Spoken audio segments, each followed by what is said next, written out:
Hi everyone, welcome back to my channel. ಇವತ್ತು ನನ್ನ ಚಾನಲಲ್ಲಿ ನಾನು ದೊಡ್ಡಪತ್ರೆ ಸೊಪ್ಪು ಮತ್ತು ಹಾಗೂ ಬ್ರಾಹ್ಮಿ ಲೀವ್ಸ್ ಅಂದರೆ ಒಂದಾಲ್ಗ ಸೊಪ್ಪನ್ನ ಯೂಸ್ ಮಾಡಿ ಚಟ್ನಿ ಮಾಡೋದು ಹೇಗೆ ಅಂತ ತೋರಿಸ್ಕೊಡ್ತಾ ಇದ್ದೀನಿ.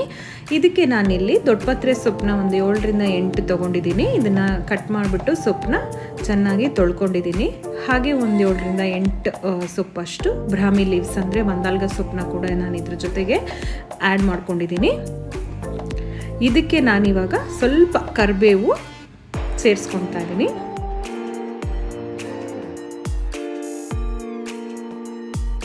ಈಗ ನಾನು ಇದಕ್ಕೆ 1 ಕಪ್ ಆಗುವಷ್ಟು ತೆಂಗಿನಕಾಯಿ ತುರಿನ ಹಾಕೊಳ್ತಾ ಇದ್ದೀನಿ.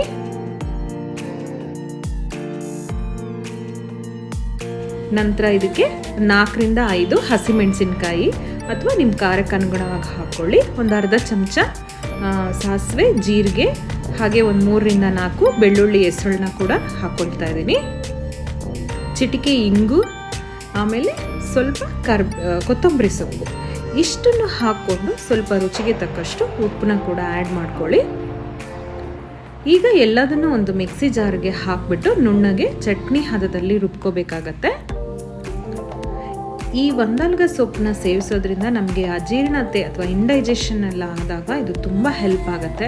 ಹಾಗೆ ದೊಡ್ಡಪತ್ರೆ ಸೊಪ್ಪನ್ನ ನಾವು ಬಿಸಿ ಮಾಡಿಬಿಟ್ಟು ತುಪ್ಪದಲ್ಲಿ ಅದನ್ನು ಕಾಯಿಸಿ ಮಕ್ಕಳಿಗೆ ಕೂಡ ನೆಗಡಿ ಕಫ ಆದಾಗ ಅಥವಾ ದೊಡ್ಡವರು ಕೂಡ ನಾವು ಇದನ್ನು ಸೇವನೆ ಮಾಡ್ತಾ ಬಂದಲ್ಲಿ ಕಫ ಹಾಗೂ ನೆಗಡಿ ಕೂಡ ಇದನ್ನು ಕ್ಯೂರ್ ಮಾಡ್ಕೋಬೋದು. ನೆನಪಿರಲಿ, ಈ ಸೊಪ್ಪನ್ನ ಯಾವುದೇ ಕಾರಣಕ್ಕೂ ಪ್ರೆಗ್ನೆಂಟ್ ವುಮೆನ್ಸ್ ತಗೋಬಾರ್ದು. ಆದರೆ ಇದನ್ನು ನಾವು ಬಾಣಂತಿಗೆ ಕೊಡ್ತೀವಿ. ಎದೆ ಹಾಲನ್ನ ಜಾಸ್ತಿ ಮಾಡೋಕ್ಕೆ ಈ ಸೊಪ್ಪು ತುಂಬ ಹೆಲ್ಪ್ ಆಗುತ್ತೆ ಅಂತ ಹೇಳ್ತಾರೆ. ಯಾಕೆಂದರೆ ನಾವು ಇದರಲ್ಲಿ ನಾನಿಲ್ಲಿ ಪೆಪ್ಪರ್ನ ಆ್ಯಡ್ ಮಾಡಿಲ್ಲ. ನೀವು ಬೇಕಿದ್ರೆ ಒಂದು 3ರಿಂದ 4 ಕಾಳು ಪೆಪ್ಪರ್ ಕೂಡ ಯೂಸ್ ಮಾಡ್ಕೋಬೋದು, ಅಂದರೆ ಕಾಳು ಮೆಣಸನ್ನ ಕೂಡ ನೀವು ಯೂಸ್ ಮಾಡ್ಕೋಬೋದು. ನೋಡಿ, ನಮ್ಮ ಚಟ್ನಿ ಇವಾಗ ರೆಡಿಯಾಗಿದೆ. ಇದಕ್ಕೆ ಒಗ್ಗರಣೆನ ಹಾಕ್ಕೊಳ್ಳೋಣ.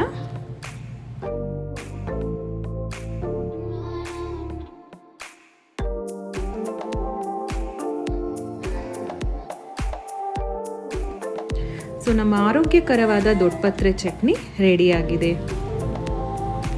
ಸೊ ನೋಡಿದ್ರಲ್ಲ, ಹೇಗಿತ್ತು ಈ ವಿಡಿಯೋ? ಇಷ್ಟ ಆಗಿದ್ರೆ ನನ್ನ ಚಾನಲ್ನ ಸಬ್ಸ್ಕ್ರೈಬ್ ಮಾಡ್ಕೊಳ್ಳಿ. ಹಾಗೆ ಒಂದು ವಿಡಿಯೋಗೆ ಲೈಕ್ ಮಾಡಿ, ಶೇರ್ ಮಾಡಿ. ನನ್ನ ವಿಡಿಯೋನ ನಿಮ್ಮ ಫ್ರೆಂಡ್ಸ್ ಆ್ಯಂಡ್ ಫ್ಯಾಮಿಲಿ ಜೊತೆ ವಿಡಿಯೋನ ಶೇರ್ ಮಾಡ್ಕೊಳ್ಳಿ ಅಂತ ಹೇಳ್ತಾ ಇನ್ನೊಂದು ವಿಡಿಯೋದಲ್ಲಿ ಸಿಗ್ತೀನಿ. ಟಿಲ್ ದೆನ್ ಟೇಕ್ ಕೇರ್, ಬಾಯ್.